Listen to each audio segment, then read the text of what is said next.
Thank you. Good morning. I call this special meeting to order. City Council, 9:01, December 18th, 2020. Roll call, please, Madam Clerk. Councilmember Blom. Present. Councilmember Brenner. Here. Councilmember Dixon. Present. Councilmember Duffield. Here. Councilmember O'Neill. Here. Mayor Pro Tem Muldoon. Here. Mayor Avery. Here. And now, Mr. O'Neill will lead us in the invocation.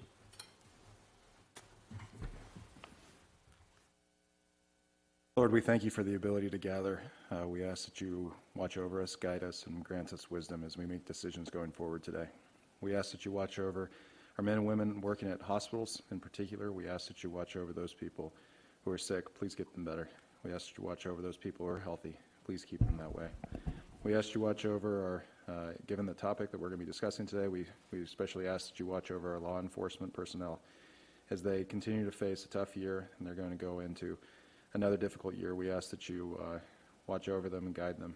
We ask you watch over their families, grant them peace, and deliver them safely back home. And these things we ask in thy name. Amen. Thank you. And now, Mr. Blom will lead us in the pledge. I pledge allegiance To the flag of the United States of America and to the republic for which it stands, one nation, under God, indivisible, with liberty and justice for all. All right. We're on to public comments on non-agenda items. Anyone in the community room?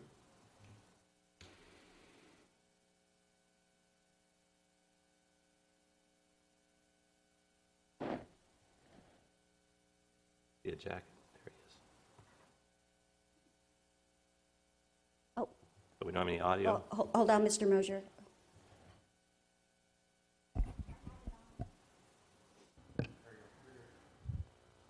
Thank you. Mayor Avery, members of the council, this is Jim Mosier. I had several non-agenda comments this morning. First of all, regarding special meetings, I wanted to remind you that when you met 10 days ago, 5 of you voted for staff to set up an agenda item entitled Consideration of Staff Assisting with this year's Newport Beach Boat Parade. That would have involved a special meeting. If that special meeting happened, I missed it. Number 2, today's special meeting. At this meeting, you will be discussing intervening in county legislation. I wanted to make you aware, I wanted to be sure that you were aware of a recent lawsuit against the city involving the airport, in which I think Newport Beach has a very direct interest. As you may know, the city strongly urged the county to require all scheduled air carriers to operate out of the main passenger terminal. I understand that last week, Jet Suite X, doing business as JSX, has sued the county over that requirement. And since the city is the party that encouraged the city to do that, and since Jet Suite X is attacking the validity of the airport access plan, which is the heart of what is supposed to be protected by our settlement agreement, I think it's very much in our interest, if we're not already a party to that lawsuit, to intervene in that, probably more important than the one you're discussing today. And then finally, since the theme of today's meeting seems to be law and order and supporting our county sheriff, I wanted to bring to your attention 2 non-agenda law and order items. The first of which is to bring to your attention that staff has been trying to clean up structures that have been unlawfully erected over the public waters in our harbor without benefit of permits or following the harbor design standards approved by the council. At last week's Harbor Commission meeting, the Commission heard the appeal of the first of those notices of violation, and the Harbor Commission told the staff to stand down and not enforce those laws and regulations. The second item and final one of my comment involves me personally, and it's regarding the right of a Newport Beach homeowner to remove an unwelcome guest who is trespassing in their home. I want to let you know that after completing the steps for lawfully removing such a person as detailed on the Orange County Sheriff's website, homeowners will discover that neither the sheriff nor the police will intervene and help the homeowner with that situation. I don't have time to give you the details of either of these, but I will write to you in more detail. Thank you. Thank you. And now we'll move on to current business and the only item that's on our agenda this morning. And this item is a request to authorize the city attorney to take action to support Sheriff Barnes' challenge to the judicial order releasing approximately 1,800 inmates into Orange County. Since the staff report was printed, the judge informed Sheriff Barnes that no inmates are required to be released prior to January 8th, 2021. However, this impending release of so many incarcerated, including inmates being held on charges of murder, attempted murder, and child molestation, is very concerning for our residents and businesses. This is a very difficult time for everyone, given the state of the pandemic, not only citizens, but businesses and certainly law enforcement. Before hearing comments from other council members, it is important to know that Sheriff Barnes has taken the significant action to keep inmates safe from the spread of COVID-19. Ordering the release of these individuals would pose a significant burden for our community, as well as other nearby communities and law enforcement countywide. Council has received many emails urging support of this judicial challenge. Vaccinations have begun in Orange County, and an end to the pandemic is on the horizon.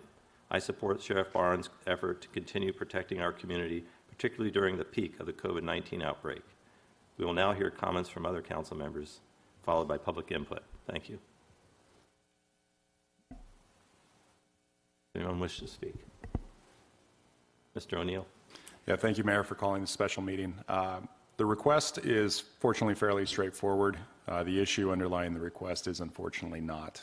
The original Orange County court ruling that the mayor just referenced ordered the release of approximately 1,800 inmates from the Orange County Jail.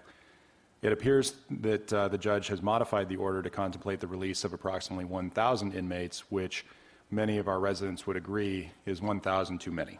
Our sheriff is in charge of running the jail and has stated his refusal to follow the order. Our district attorney has stated his intention to file an amicus brief supporting the sheriff. Both our sheriff and our district attorney have stated clearly that this order would result in an extraordinary degradation of safety in our county, including, of course, in our city. For example, our sheriff has identified that of the 700 inmates considered medically vulnerable under the CDC's guidelines, 59 inmates are incarcerated for murder, 39 inmates for attempted murder, and 90 for child molestation. Since it is rare to incarcerate any misdemeanors these days, as our police chief would let us know if requested, the remainder can be assumed to be felons as well. In fact, the first person to petition for early release in light of the ruling is Ezra Schley of Huntington Beach. Schley is 72 years old and is charged with felony aggravated kidnapping for ransom and extortion, felony residential burglary, felony attempted extortion, and misdemeanor carrying a loaded firearm in public. He is one of 4 defendants charged in connection with kidnapping an Irvine woman from her apartment and holding her for 2 days in an attempt to extort a large sum of money from her husband and mother-in-law. And yet, his concern for catching COVID could lead to his release. This is insanity. It appears that the recent ruling focused myopically on the risk of COVID to inmates. There was no contemplation of the risk of COVID outside the jail, nor was there any contemplation of the victim's rights or any future victims of people like the young woman kidnapped by Schley. There was no balancing of whether there is even a heightened risk of catching COVID in jail. Indeed, 45,890 people not in jail have tested positive for COVID in Orange County in the last 30 days. Santa Ana, where the jail is located, has had 9,867 people test positive, which is nearly 4 times the current population of the jail in the last 30 days. I read through the court order and saw no proof offered that a person released from jail is at a lower risk of catching COVID. But even if there was a heightened risk, how high must the risk be to justify releasing a person charged with murder? According to the LA Times tracking, the mortality rate in prisons has been 0.3%, whereas the mortality rate of murder is 100%. Honestly, what's going on right now? Since when has the criminal become more important than the victim? I can say honestly in Newport Beach, the answer is never. This ruling must be reversed, and our city ought to play a role in helping in that reversal. Our city manager and our city attorney have heard from other cities interested in joining in this effort. Multiple other cities have special meetings scheduled to do just that. So let's join the fight, because it's the right thing to do right now. Mr. Muldoon. Thank you, Mr. Mayor. Great words, Councilman O'Neill. There's no other way to say it except that this ruling is dangerous.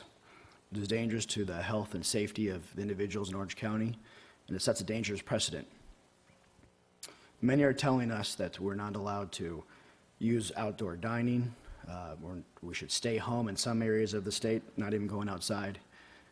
Yet they're forcing many people who are under due process restrictions for the sake of having a speedy and fair trial to not be inside, but to go outside and join the public. It's illogical, it's dangerous, and it must be fought by all of us. Thank you.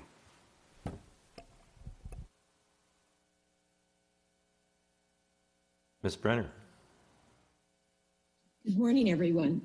I would just like to say that I think that we have complete unanimity in our community in support of this action. I don't know anyone who is arguing that they should be releasing criminals. And in addition, I don't think that an argument has been made that they are safer out of jail than they are in jail. In fact, I'm wondering if they might not be safer in jail than they would be in crowded home conditions, endangering their families, or if they don't have homes, being part of the homeless community. It seems like there was not a good argument for them to actually take this course of action, and I think our community is absolutely unified in our support of Sheriff Barnes.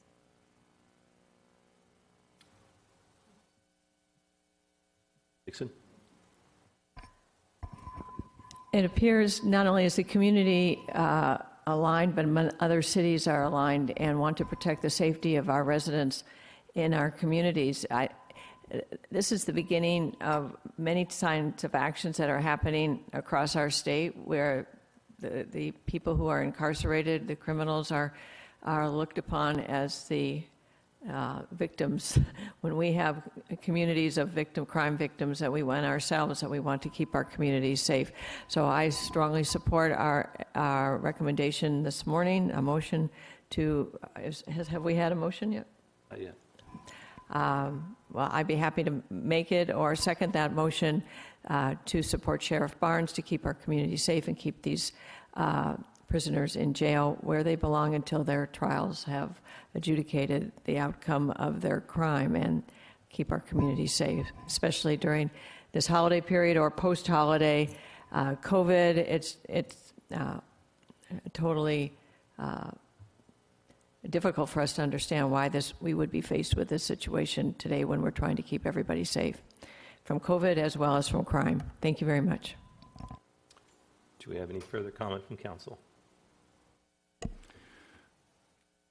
Mr. Mayor, it's just a matter of procedure, and we can probably talk about this after the public comments, but as we've done in the past with amicus briefs, it's probably worth mentioning just a couple things. The first is for members of the public, it's to understand what we would be recommending. There are a number of legal terms that matter in the matter of procedure on this, and so I would just mention real briefly. Mr. Mosier mentioned the word intervene. We wouldn't actually be intervening. Intervening would mean to actually become a party to the lawsuit in this matter. We would not intend on doing so. We would instead plan on filing what's called an amicus brief. An amicus brief is otherwise known in Latin as the friend of the court brief. What it means is that we would be filing a brief essentially on behalf of our residents, saying that there are public policy reasons and legal reasons why the decision ought to be reversed. My understanding from members of the Sheriff's Department is that they plan on filing their appeal by Monday at the latest. And so we would be asked to file our amicus brief by Tuesday or Wednesday at the latest of next week. It is a matter of just process so that we don't have to have another special meeting to approve the actual language of the brief.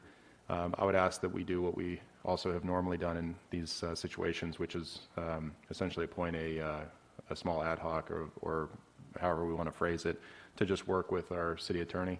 I, of course, would offer my services to help with the city attorney on finalizing or working through and finalizing the brief for filing. Also, as a matter of process, it strikes me that I've heard from a handful of cities that they are considering joining ours, actually. So I'm not aware of any city that has drafted their own yet. We would not go to outside counsel, just to be clear on this one. So to the extent it costs us money, it would be staff time that we would already be paying for. And so the expectation would be that this would be handled internally. It would not be a terribly long or onerous brief. And my guess is that there would be other cities that would be willing to join it. So when we get to the point of making a motion, it would probably be to approve this, but I would also recommend that we have, either one or two council members oversee and approve the final draft, and as well as authorize our city attorney to allow other cities to join if they so chose at their special meetings. Thank you. Any other comments from council?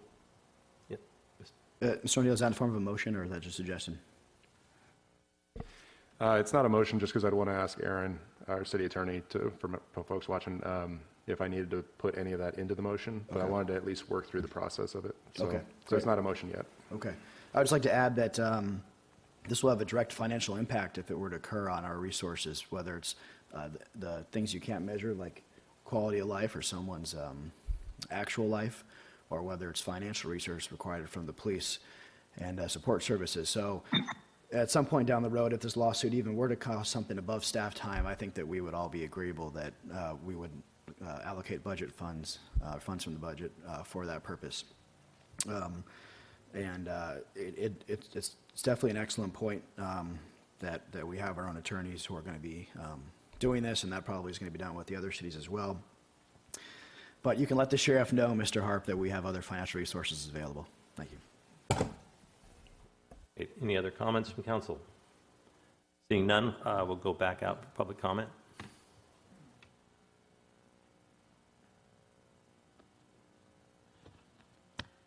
Mayor Avery, members of the council, this is Jim Mosier again. This is one of the very rare occasions that the public has an opportunity to see its city council discuss litigation. I was hoping for a staff report and a meaningful discussion of the actual litigation that you are considering becoming involved in, so that I would not think that this is simply a feel-good tribal grandstanding of the kind that this country sees much too much of. I therefore thank Councilmember O'Neill for providing a little background on exactly what it is you're proposing to do. I believe I heard him say earlier that the sheriff could simply refuse to follow the order, which would seem a simple and inexpensive solution. Apparently that's not what you're discussing. I think I heard that the sheriff is planning to file an appeal of the court order rather than asking the judge to further revise it, and that we are going to file some kind of a brief supporting that appeal. Councilmember Muldoon mentioned that the financial impact of these inmates being released may be very hard to evaluate.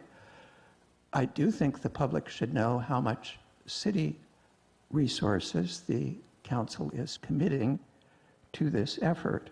I ask that in part because the lawsuit is against the county, and the county has far more financial and legal resources than we have, and I am wondering what the city brings to the plate in this. I am not a lawyer, but it's my understanding of appeals is that they have to be based on the material that was presented to the trial judge and evaluate his decision based on what was presented to him.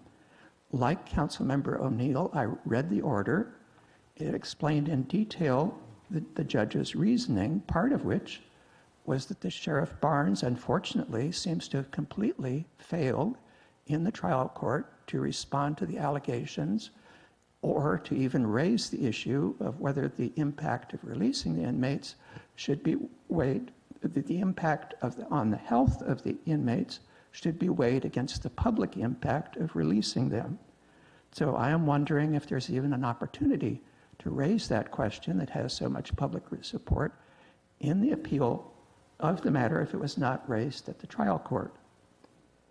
And a couple of other points I would want to make is I read in the appeal that the sheriff had voluntarily, earlier in the COVID pandemic, reduced the jail population by 50%. So this is kind of like our closing the beaches, where we were going to do that ourselves, and then when we were ordered to do it, say we would not do it. So I'm a little confused by that. Also mentioned in the order is that an outbreak in the jail endangers the public, so there is an issue of that sort.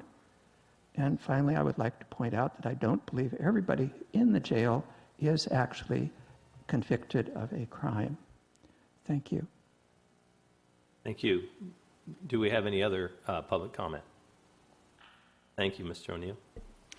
Yeah, it's worth kind of walking through some of that and explaining it. I may rely on Mr. Hart, but I'm going to try a little bit on my own here. So there's a lot to unpack there, but let's start with the beginning, which is that that's true. A number of the people in the jail currently have not been convicted. They're awaiting their charges, just like I had mentioned with Mr. Schley. Many of them have been charged with multiple felonies, and the reason they're being held is not because they jaywalked. It's probably worth remembering that as we're talking through the severity of crimes that people have been charged with. There are also a number of inmates who are currently waiting prison transfer, but the prisons have refused to accept them because of COVID. And so those people are not exactly open for early release because they should already be in prison, but the folks up in Sacramento who have overseen prisons have decided not to accept more prisoners to avoid overcrowding, which has caused overcrowding apparently in the jails. To the other point about the reduction at the beginning of the pandemic, yes, the court's recent ruling identified a reduction at the beginning of the pandemic, but that was done early, before all of the prisons stopped accepting prisoners, and it was also done so in a way that ensured that the criminals who had, or people who had been charged with lower level offenses had not been, had been some of the earliest released. That's the point now. We're not exactly facing those. We don't have those low level criminals behind bars any longer, and that's the point that was being made, not just by our sheriff, but also by our district attorney. And as far as the appeal goes, I'm not going to get too much in the weeds on this, but I'll just note that this is not what you would call a true appeal. It's going to be a writ. A writ is a different animal than a true appeal. A true appeal would be something after a final judgment. This is not a final judgment. This is an interim order, and the interim order is challenged via a process called a writ. There are very specific procedural mechanisms and evidentiary issues that go along with a writ that are probably not worth getting into in terms of the detail right now, but I will note that there are plenty of opportunities for appellate court judges to analyze the evidence presented, analyze the evidence presented in amicus briefs, whether they're from cities or from the district attorney who has said he will be filing his own amicus brief. And then the last note that I'll point out is that the order did not did not put forth all of the evidence. There were multiple depositions and declarations and et cetera, that reasonable minds could have read and come to a very different conclusion in terms of the evidentiary bases upon which a ruling could be had. So I would just point that out, that there is a lot more to the eye than just the order itself. Did I miss anything, Mr. Harp? That was a lot, but I think I covered it. I think you got everything. Okay. So coming back around, Mr. Harp, I had mentioned earlier that I thought the appropriate process would be to ask one or two council members. I volunteered to help and oversee the filing. Does that need to be, and then also potentially allow other cities to join in? Does any of that need to be made as part of the motion? Yeah, I think it'd probably be appropriate to go ahead and move staff recommendation and then go ahead and form an ad hoc committee to assist us with this. Right. Appoint a couple council members to it. I know we're heading into the holiday season, but does anyone want to join up on the ad hoc? Mr. Muldoon? Okay, that makes sense. We'll put the two lawyers up on this one. All right, I'll make the motion to approve staff recommendation with an ad hoc created with Mr. Muldoon and myself as a part of it to oversee the filing of the amicus brief no later than Tuesday of next week, assuming the writ itself is filed by Monday of next week, with the qualification as well that we would allow other cities to join if they so requested before the filing itself. Do I have a second? And I'll second with a notation that not all lawyers are bad. If there's any implication in that motion. Okay. Madam Clerk. Since there's no more public comments, we'll be handling the voting verbally. Councilmember Blom. Aye. Okay. Councilmember Brenner. Aye. Councilmember Dixon. Councilmember Duffield. Councilmember O'Neill. Aye. Mayor Pro Tem Muldoon. Mayor Avery. Aye. That is unanimous, 7-0. Thank you. Do we have any further business? I don't think so. All right. Well, happy holidays, everyone. And this meeting is adjourned. Good whack, huh?